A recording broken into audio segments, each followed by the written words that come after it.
Hello, this is Abby Mickey, host of the Wheel Talk podcast, and I'm here to convince you to sign up for membership for escapecollective.com. Now, the reason that this is important is because we are a membership-based media model, and that means that we are not beholden to sponsors, but it does come down to you, the members of escapecollective.com. Escape Collective is your hub for all things cycling. There's just new stuff churning out every day, and the members of the Escape Collective make it possible. So thank you to everyone who's signed up. And please, if you enjoy what we do, then, put your money where your ears are and sign up, become a member.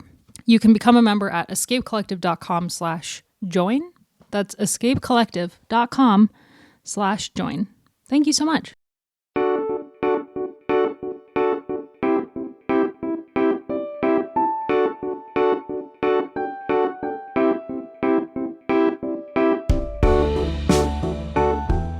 Welcome back, everybody, to another episode of the Escape Collective Tour Daily Podcast. I'm here with Johnny Long. How are you, Johnny? I'm good. You're not Ian. Who's this? You're not Ian. Who are you? You're not Ian.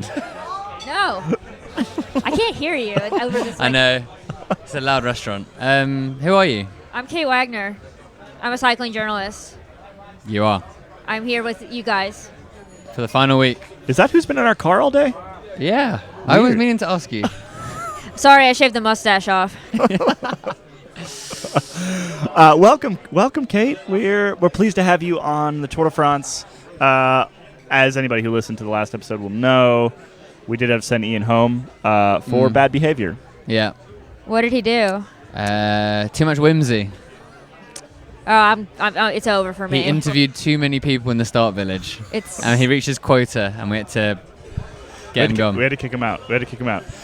Well, we had a fantastic stage of the Tour de France today. We had a time trial. I don't normally love time trials, if I'm completely honest. But that was a cracker. That was it was a very interesting route with a significant climb in it, but also a significant amount of sort of flat and rolling. Two, we had these two riders come in 10 seconds apart from each other, Tadej Pogačar and Jonas Vingegaard. They come out of the day significantly more than 10 seconds apart from each other. I don't think I loved this time trial either, but it happened, and I guess it was eventful. It was eventful. And at some point we had to... The tension of the 10-second GC gap had to be broken, and unfortunately the time trial did it. Yep. I didn't know what to believe going in there, going into today, because I couldn't sleep at all last night, and part of that is just weird time zone, Fuck shit. Yeah. I didn't want to say any bad words. Oh, it's fine now. Oh, we're good. We've crossed that bridge long ago. Okay. Time zone fuckery. But the other thing is my mind was just racing, like trying to think which of these two people is going to come out on top, or maybe there's no difference between them at all. And I just kept like a running tally of different things. Like, yeah, it's hot, but Pogačar has spent lots of time on the time trial bike, and yeah, he broke his wrist, but Vingegaard seems psychologically anxious. I heard rumors he wasn't sleeping, etc. Just back and forth, like ping pong balls in my brain all night. And so it feels kind of unfair that I actually have an answer. It's like, I can go home now, Yeah, you brought the GC answer with you. As quickly as you arrived, the race is maybe done, maybe not. Pogačar said it's definitely not over. No. He said he replied very quickly to Seb Piquet's question.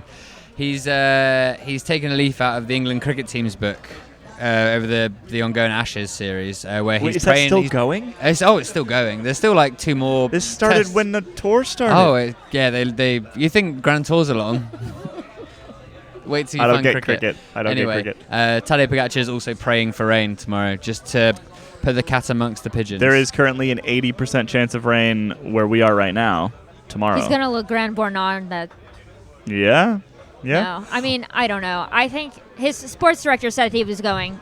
They wanted to win the stage tomorrow and that it wasn't over. Hauptmann. Yeah.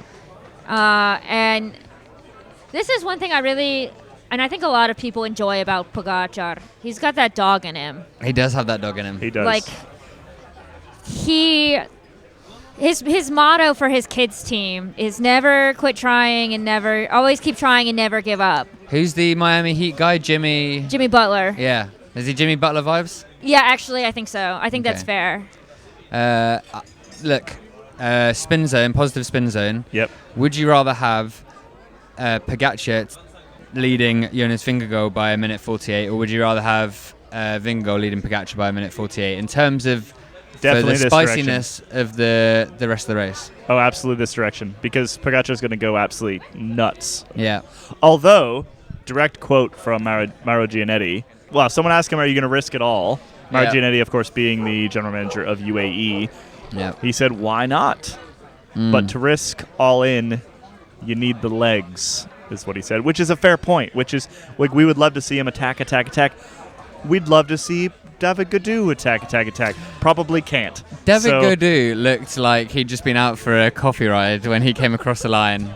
And maybe that's just because he doesn't react like that to time trial efforts. Maybe, I don't know. He went, like, a lot of guys rolled past me and Kate at the finish line today, and most of them collapsed to the floor, but David Gaudu was like Didn't ride hard enough?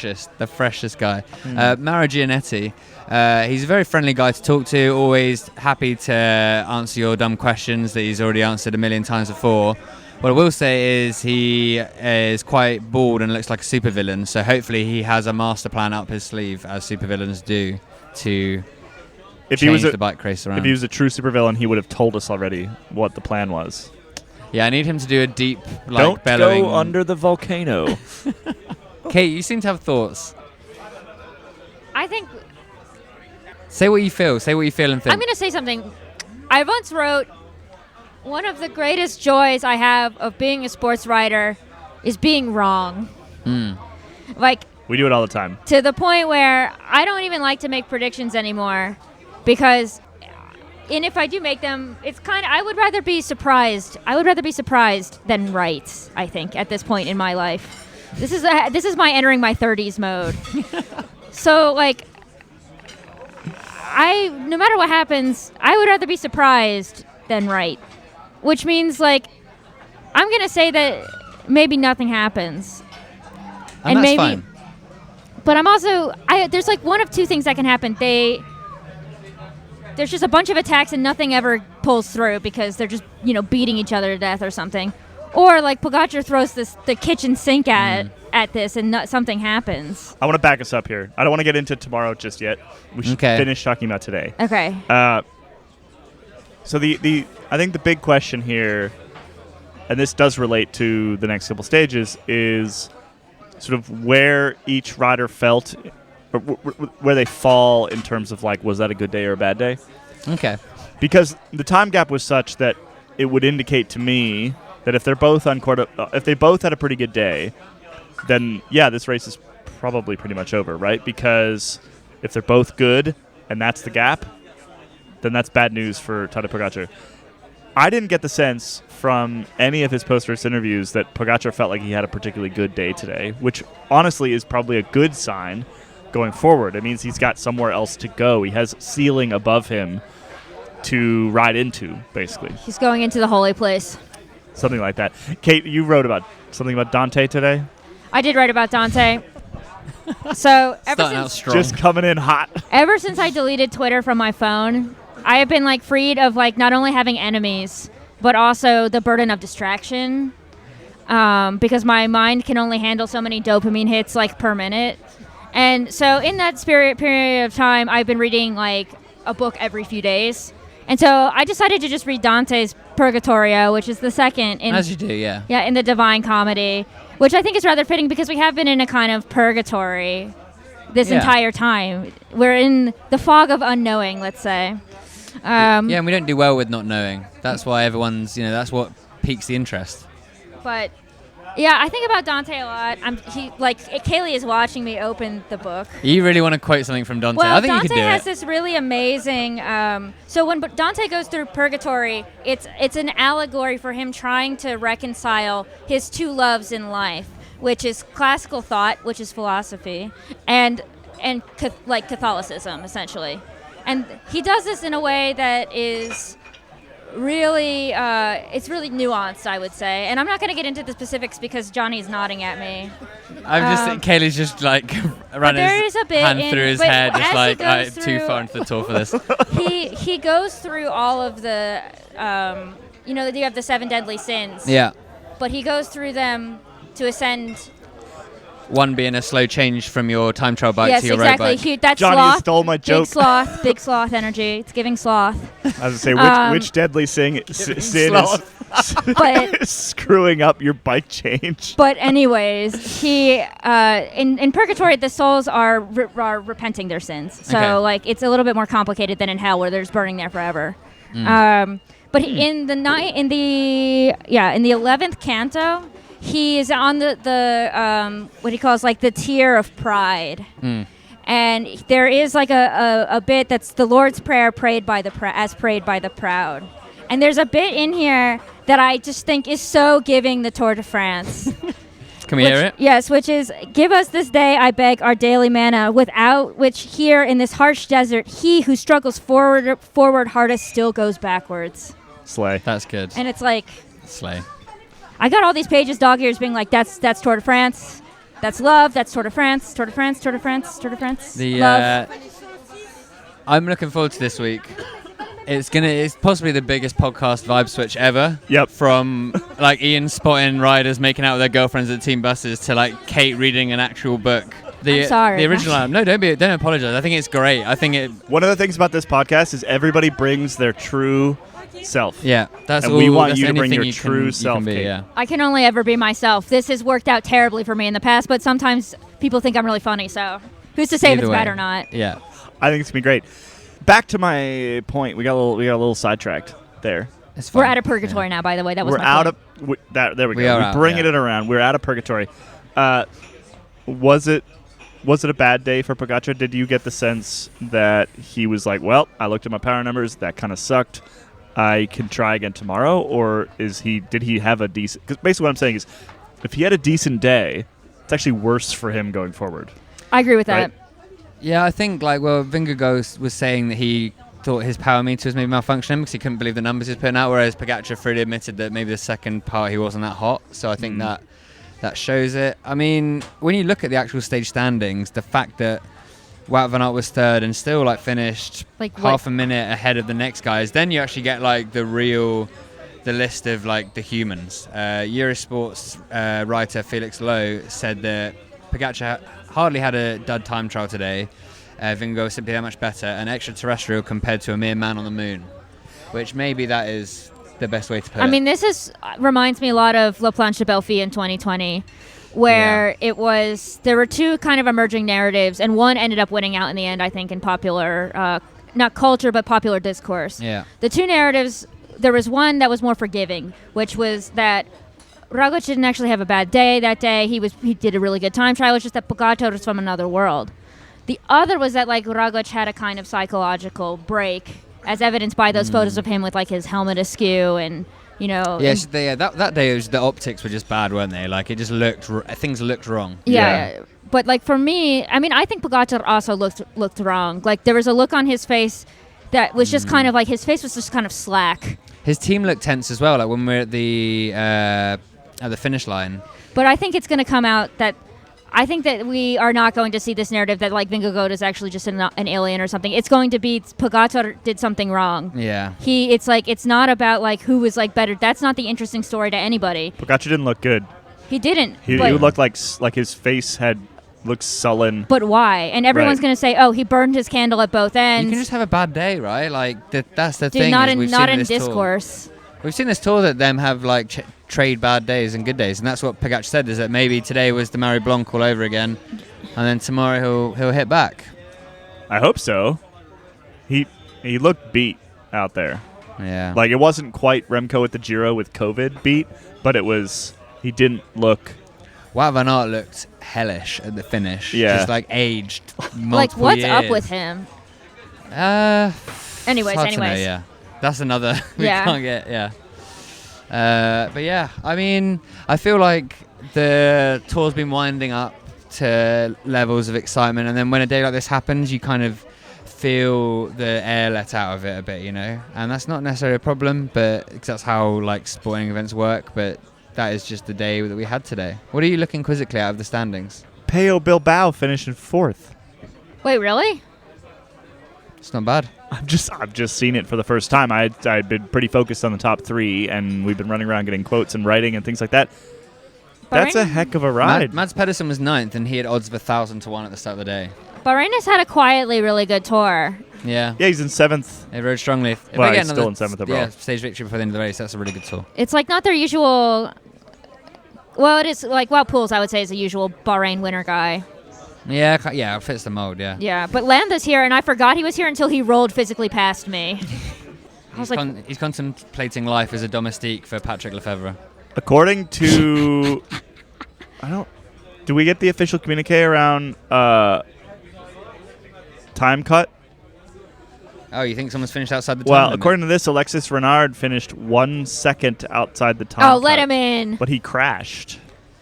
Let me see. His Cofidis teammate Victor Lefay crashed in the final 300 meters Because he was vibing too hard. It was the most innocuous crash ever. He just sort of like wasn't looking and just like Fell over and looked quite embarrassed about it all. Well, that's what Alexis a 13th Renard, century pikeman would do. Victor Campenaerts finished. I'm really into those centuries right now. Yeah. Victor Campenaerts finished 10 minutes down in second to last place. So That's I don't know crazy. what happened there. He must be going all out in the next few days. And then Alexis Renard was 10 minutes 46 seconds down. Yeah, who's sandbagging? So Is that the maybe that word? is outside the time limit. Seems I harsh. mean, he is. I know he's 1 second outside the time limit. The question is whether they let him in anyway. Oh, he you got to let him crashed. in. Especially a Frenchie. Yeah, 1 second. Come on. This is like, yeah, but they don't have the same courtesy if you're going to like a French hotel and it's like 6:01 and they close reception at 6. It will like, yeah, you're trying to eat dinner at 8:31. They're like, not gonna happen. Like, Impossible. Sorry. Doesn't say in this whether he is allowed in tomorrow or not. Well, we'll find out tomorrow, I think. Matteo Jorgensen. Sorry. Corrections corner. I was soft Jing. It's hard, Jay. It's a hard J. Matteo Hard Jorgensen. Matteo Jorgensen had to drop out today. He had a crash over the weekend, and also apparently saddle sores. So that's unfortunate for That's him. not good. That's sad. Another thing from today, DSM were quite chilled about this time trial, sort of no real hitters going into it, no one looking to do anything, so a bit of a relaxed day, second rest day. They then proceeded to have 2 riders crash and then 2 riders so busy chatting to each other. I can't imagine they haven't had the time to chat over the tour so far, but chatted so long that they both missed their times. It was Sam Welsford and who else? Alex Edmondson. They were like starting one after the other or very close together. The thing is, missed it. the time cut today was like just under 11 minutes. It was 10 minutes and 45 seconds. So you needed to... You kind of had to get a shift on. If you miss your start by too much, yeah, then particularly it's a rider the like race Sam Welsford, who's not a particularly good time trialist or good climber. No. It could have been. It could literally have kicked him out of the tour today because he. Was But it just is chatting. relatable. It is relatable. Yeah. I mean, how many finishes have we missed because we were just chatting? None. Because we're professional. I thought you were hinting at something else. I don't remember that happening. Well, I don't think there's a whole lot else we can talk about from today. We had one amazing performance. We had one probably average to below average performance. Like I said, we don't think that Pogačar's sick or anything like that. Maybe I think equipment it was came just into it as well. We were saying. Yeah, I mean we don't have Ronan here, so I don't want to go too deep on the equipment thing, but We've you asked know, him to do something on it. yeah, like I mean, I can talk about it. I did walk the pits for him this morning, sent him a bunch of photos. I didn't weigh Pogačar's bike, but that I do know that it's heavier than the Cervelo that Vingegaard goes on. It's probably Did it change his bike because it was a good enough time trial bike to just ride up the hill? Yeah, well, I mean, it's probably like a kilo difference between those two bikes. That's crazy. I still personally think that a bike change was the wrong decision. The climb was fast enough that I don't think it would have made a whole lot of difference. And Pogačar was talking about comfort on his road bike, but like if you're in the sort of bullhorns, like not the aero bars of a time trial bike, it's not that different from a road bike. So I don't really like the hip angle, for example, is not that different. So I don't really buy that. I think honestly that yes, there was a huge amount of sort of physical difference between the two today, but maybe a third of that was probably just that Jumbo-Visma is much better at time trials, and they have better staff, and they have better equipment. And equipment in time trials makes a huge, huge difference. I mean, anybody who read Ronan's piece today, there's something in there about how like a 0.1 difference in CDA, which is essentially how aerodynamic you are, was worth like 20 seconds on the flat section. 0.1, right? That's Not insane, that much. actually. Yeah, so these tiny, tiny, tiny differences in aerodynamics can have a really outsized impact on the end result. It's part of the reason why Ronan loves time trials. It's part of the reason why I hate them. I actually hate them. I don't like. I don't like the idea of sort of losing. I don't actually think this is my hottest take. Is I don't actually think it's fair. It's not. Yeah, it's not fair. It's not.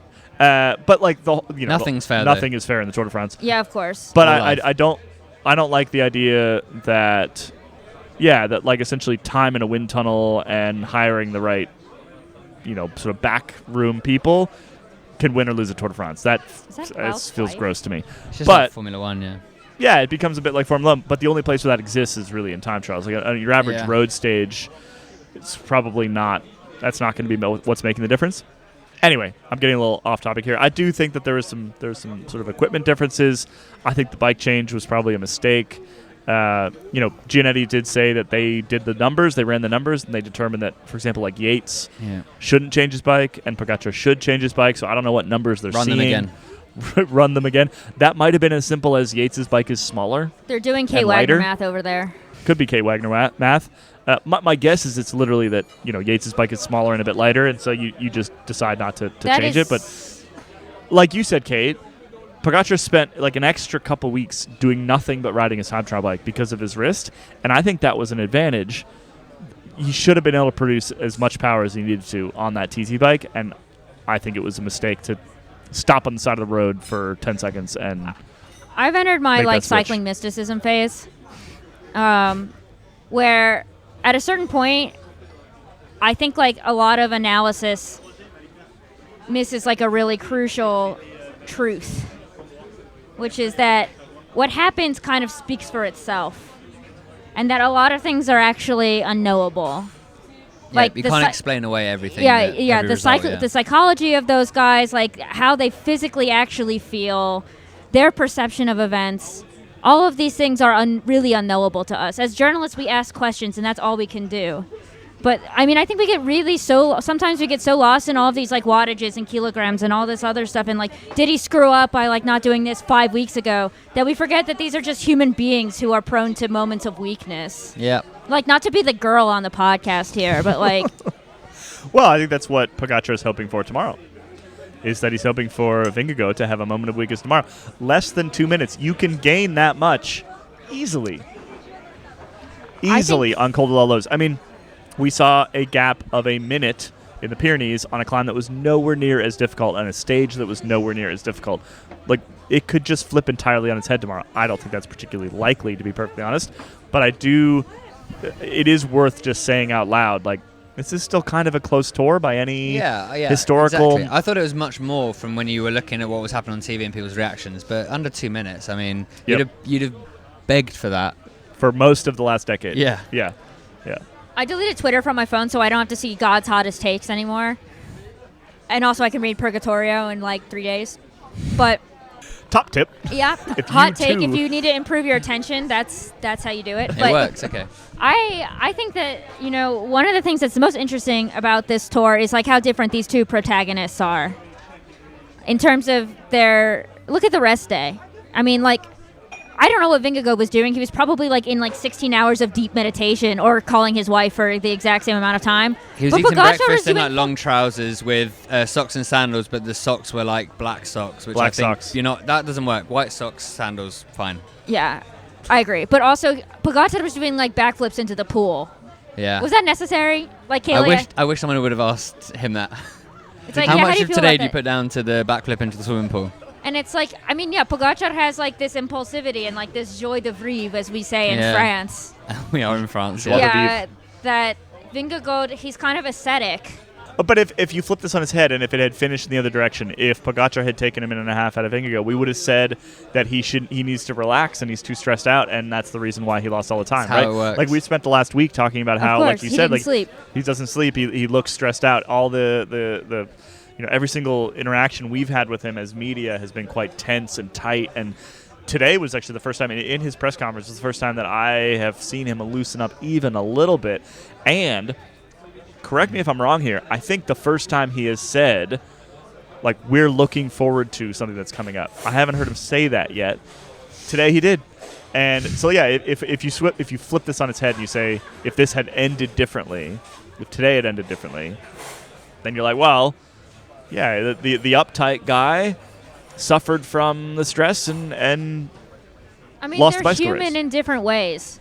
Like, Yeah. there's more than one way to show humanity. Mm-hmm. Through Pogačar, it's kind of like this childlike wonder and Yeah. like Exploration. genuine love for cycling, but also this exploration, like this putting of everything in Yeah. to win. Yeah, and just feeling. He's the vibes rider. Yeah. And Vingegaard is not a vibes rider. No. I mean, but Vingegaard is vulnerable, I think, in a way that is more familiar to a lot of us, which I think humanizes him. I'm here. I didn't get any sleep. I'm stressed. I still do my work. I still sent my piece in on time. But like, you look at me now, like my eyes are like saucers. Yeah, they are. And I mean, I think a lot of us can relate to Vingegaard on that level. And it's funny because we Yeah. say, oh, he's not human, or oh, he's like, he's tense, or he's unlikable, or whatever. But Yeah, we're all tense and unlikable. yeah, if this is your job as to win the Tour de France, I can't imagine. I would be a demon from hell. I'd be like sobbing after every stage, being like, why am I doing this? But That's an important point.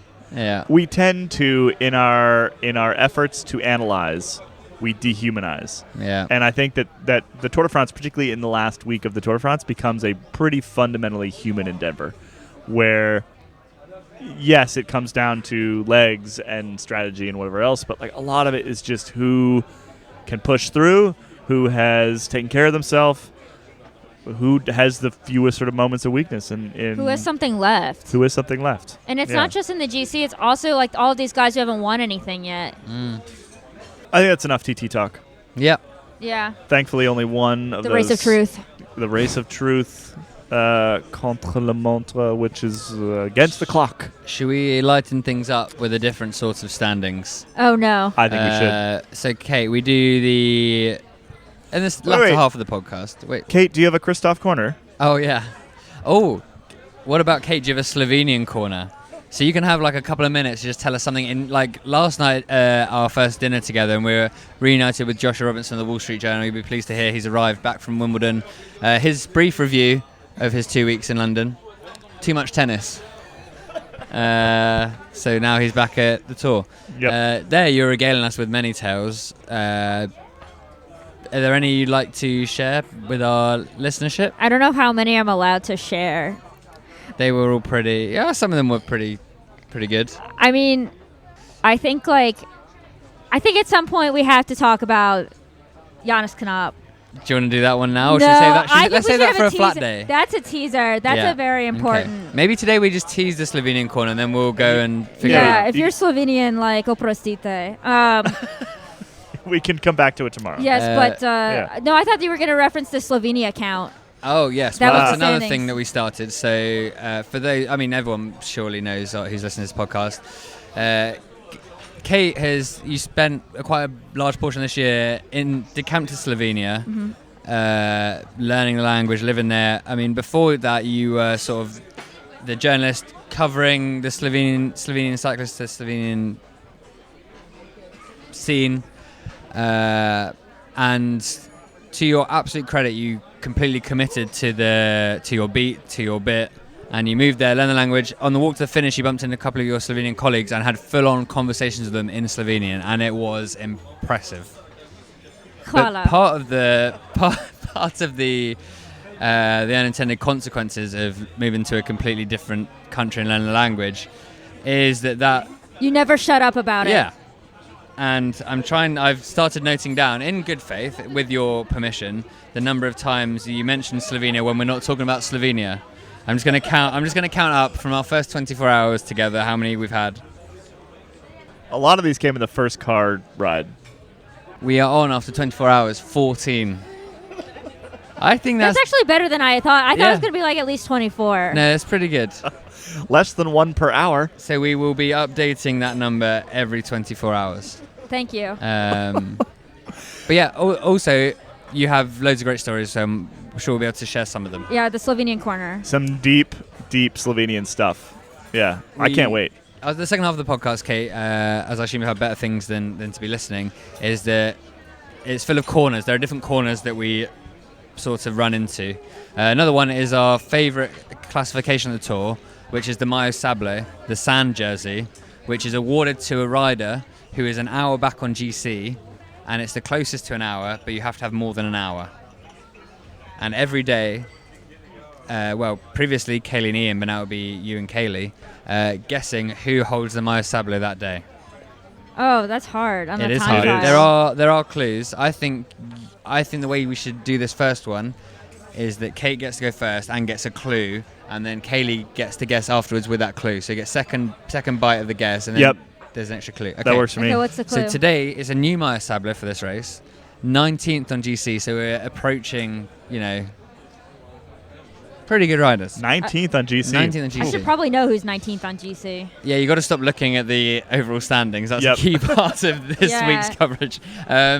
With the time of 1 hour, 1 minute and 43 seconds, would you like to know his team or his nationality? Nationality. Dutch. Oh. Is it Dylan van Baarle? It is not Dylan van In Baarle. 19th place in the third week of the Tour de France? That would be impressive for Dylan. Yeah, you're right. Can I have a do-over on this No, one? you It's cannot Wilco have a Kelderman. It's do-over. Wilco Kelderman.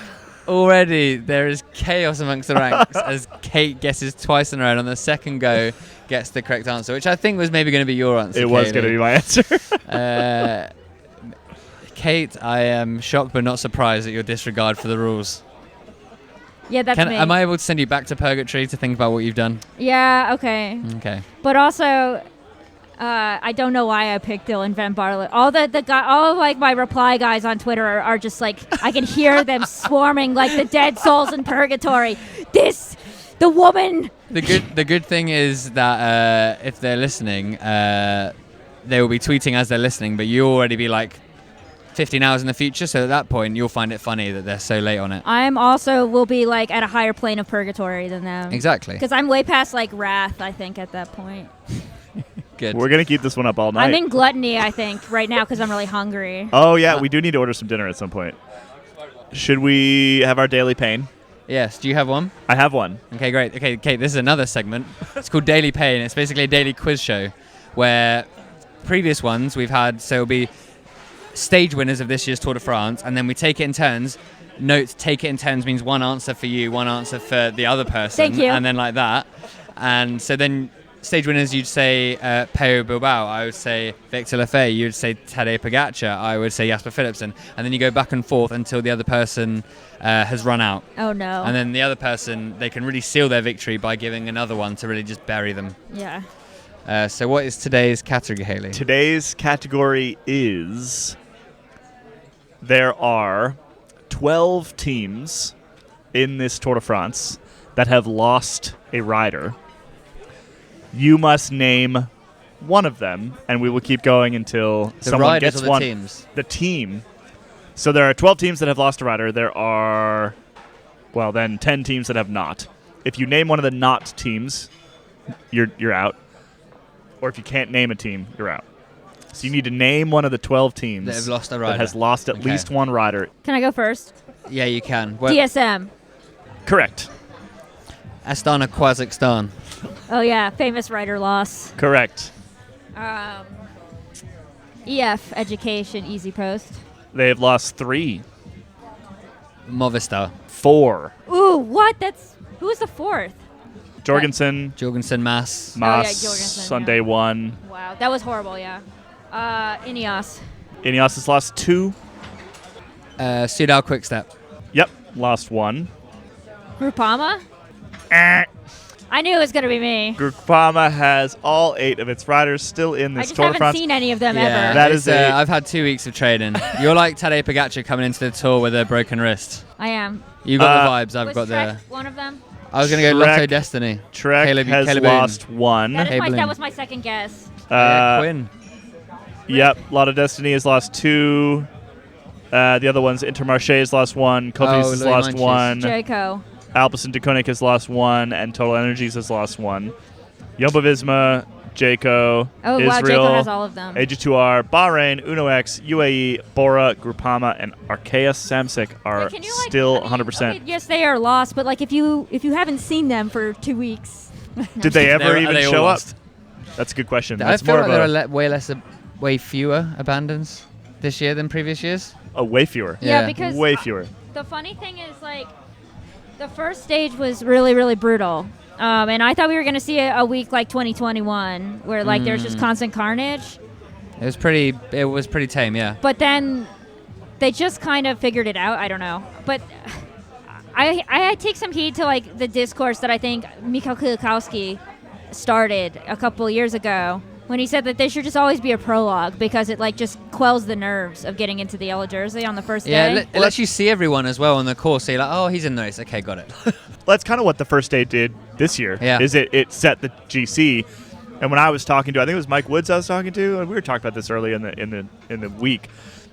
Mike Woods is basically saying that that's a big part of the reason why the first week was so chill is that everybody knew their place. Yeah, they're not scrapping. Yeah. Everybody outside the top 20 is already 8 minutes down.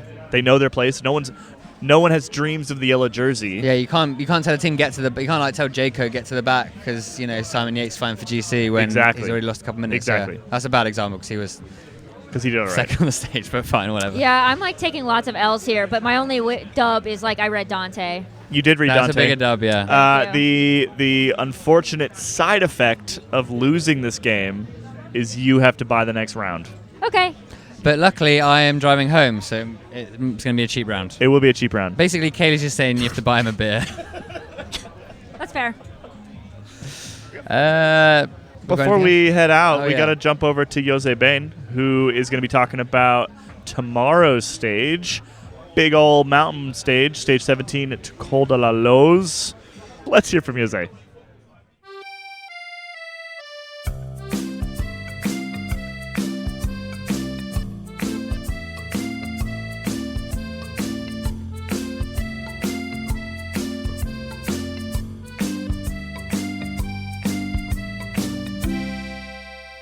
We are still in the Alps, which was one of the places where the French resistance, or maquis, during the Second World War was the strongest. One heroic act took place on the Col de Cessy, which we find after 28 kilometers into the stage. A little bit of history.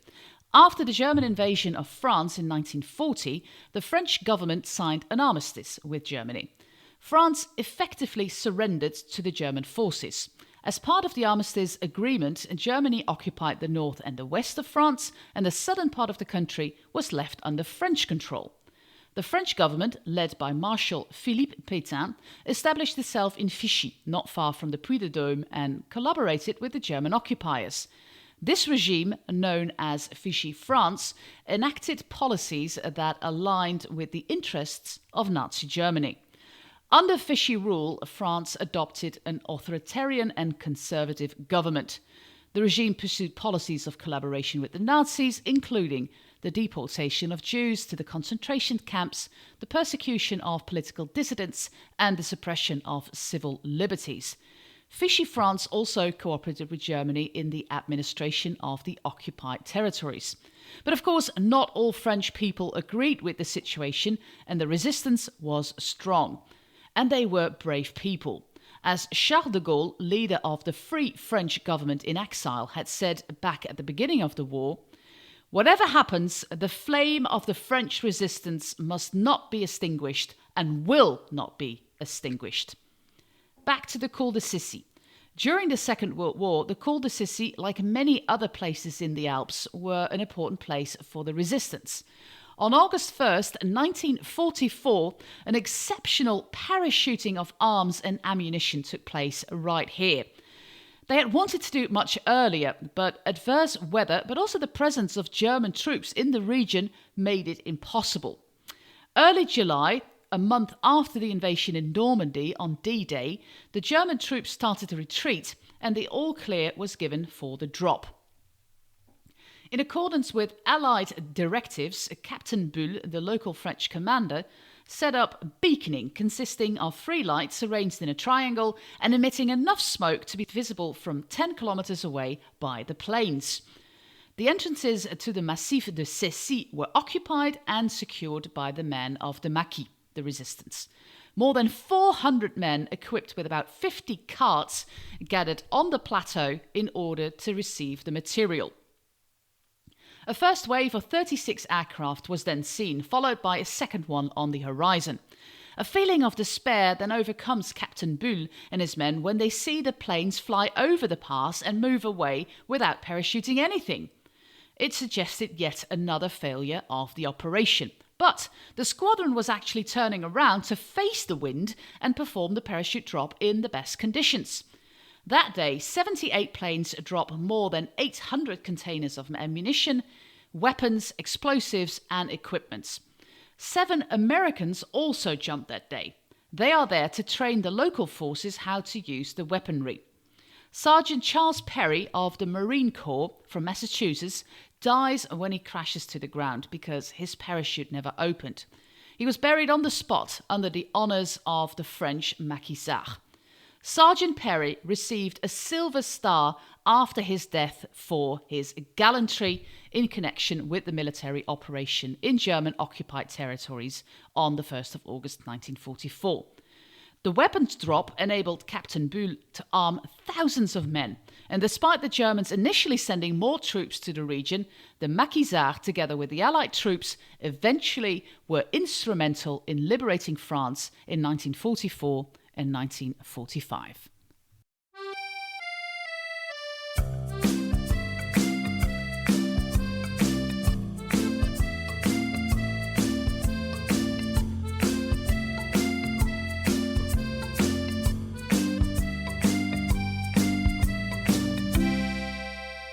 All right. Kate, Johnny, anything we missed today? Nah. Pretty chill day, to be honest. Like, half the teams aren't really... with today, everyone knew that it was a fight between those two, so then a lot of teams just had a pretty chilled out day, second rest day. Yeah, basically 2 rest days for most of the peloton today. I didn't cry.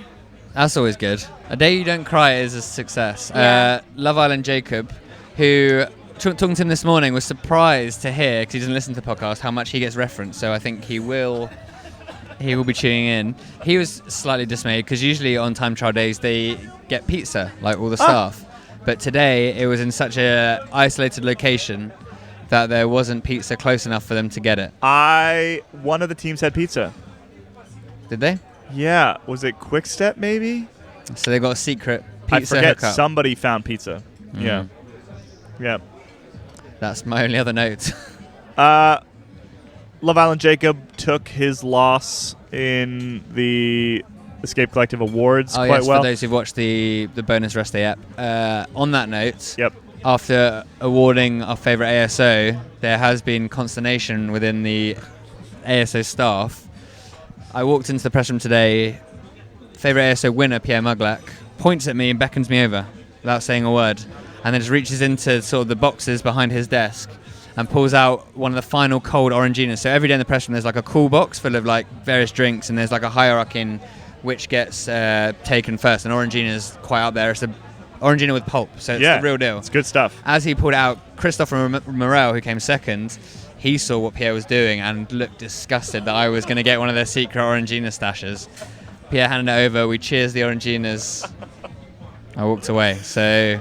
Wow. I don't know what you're supposed to make of that, but it's just a bit of an update for those who listen to the award show. And if you don't have any idea what we're talking about, that's because the awards episode, which if you are a member, is in your email. Yep. If you are not a member, you can't get it.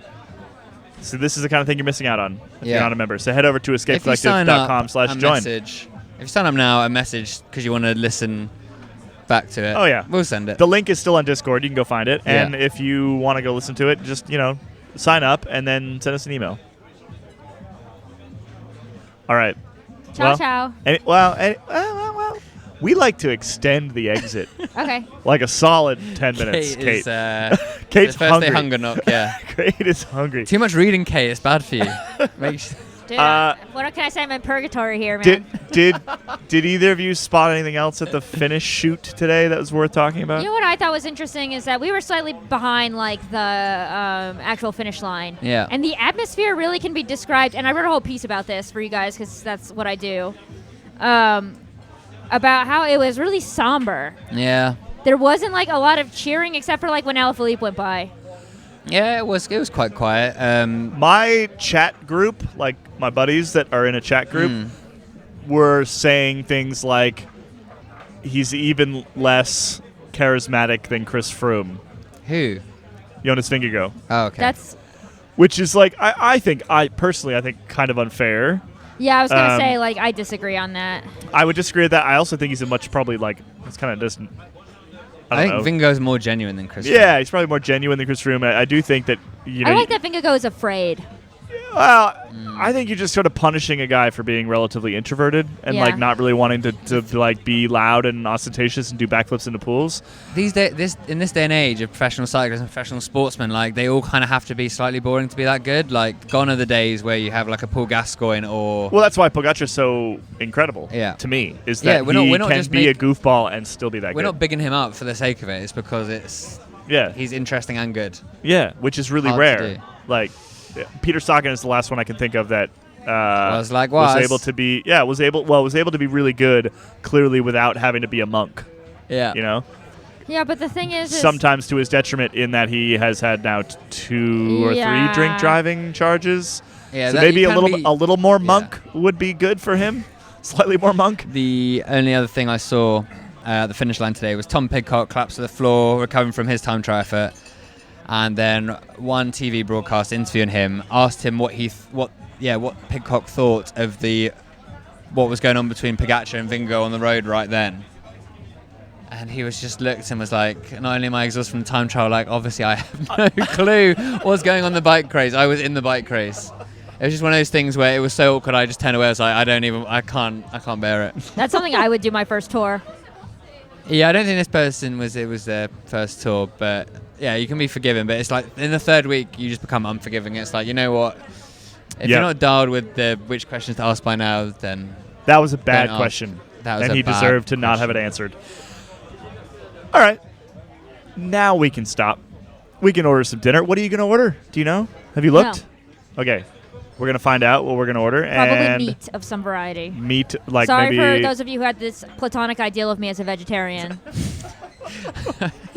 People get weird about me online, actually. I certainly did. I've just the aura has been shattered. yeah, All right. let's get this food. Thanks for listening, everybody. We'll Thank be back you. again tomorrow. Col de la Loze. Col de la Loze. Big This is a day. big one. It is a big one. Only a minute 48. I have hope. I keep. Johnny has given me hope because I was like in the depths of despair. So You There used to be. So we also have a Colorado ticker, and I'm going to do one right. I'm going to use one.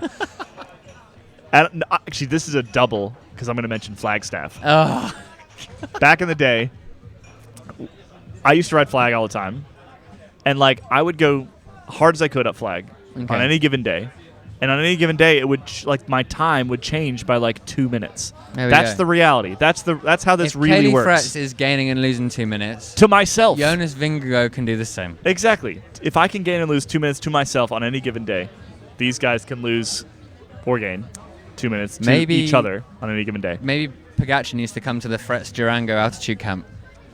Then he'd be fine. He'd be winning. No the story. backflip into pools and He can Durango stay altitude camp. He can stay at my house. We have a spare bedroom. He'd have to share it with my 2-year-old, so the recovery may be suboptimal. But we found out she's a super talented cyclist. She's So. got some hematocrit issues, I hear. he could go with her to the donuts every morning, and that would be very much that his wasn't vibe. on the podcast. Yeah. I forgot about that. That was last night at dinner. It's just because it was at dinner, so I just assumed that it was on the podcast. Maybe we'll get into that later. Maybe we will save the sanctity. We can go of the into child for my not being- daughter's hematocrit level corner Yeah, tomorrow. she's gonna win the Tour de France, fam, dude. Put your bets on now. Yeah, we'll save that for one of the flat days when we've got nothing else to talk about. All right. That's Thanks. that. Thanks, Johnny. Thanks, Kate. Thanks to our listeners out you. there. Head over to escapecollective.com/join to join the party. Yeah, And we'll because now see Kate's you. writing for us. Now so Kate's writing for us. Sign That's up. true. Yeah, we'll see you tomorrow. Bye, everyone. Bye.